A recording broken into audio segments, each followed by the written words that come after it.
I'm about to do what everybody says admin has dreams about, but probably most likely never had the courage or the time actually to do so.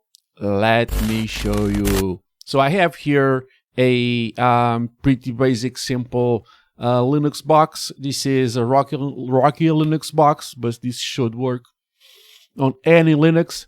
And what I'm about to do is I have root access. You probably know what I'm doing because maybe it's on the title. I haven't still yet thought about the title yet, but I do have the thumbnail. So I'm going to do rm -rf/.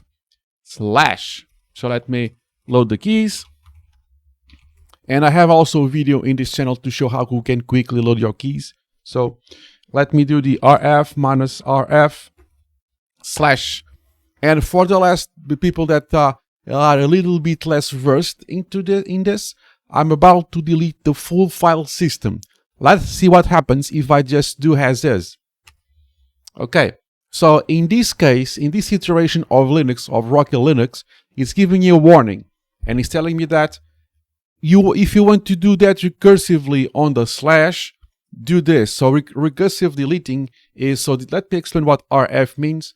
R means recursive, F means force, which means that it's going to start recursively forcing the deletes, which means it's going to start where I tell him to start and just go at it, no confirmation, forcing everything else throughout the whole file system. Recursive throughout all file system, F, force, no confirmation needed. So that is going to do on the root. If you know the root file system, it's kind of where everything starts. So it's going to delete from the very beginning of the file system to all the very end until he can get the most as he can. So he's telling me, please add the no preserve root if you want to do this actually. So -- no preserve root. Okay, so I'm going to do this. I'm going to hit enter and I'm going to see what happens. So you are seeing some cannot removes. That's because it's part of the file system that cannot be removed because it's in RAM. It doesn't matter. Let's wait until the end. I'll just do a quick cut here so I don't have to wait and see what happens. So it went until he managed to go.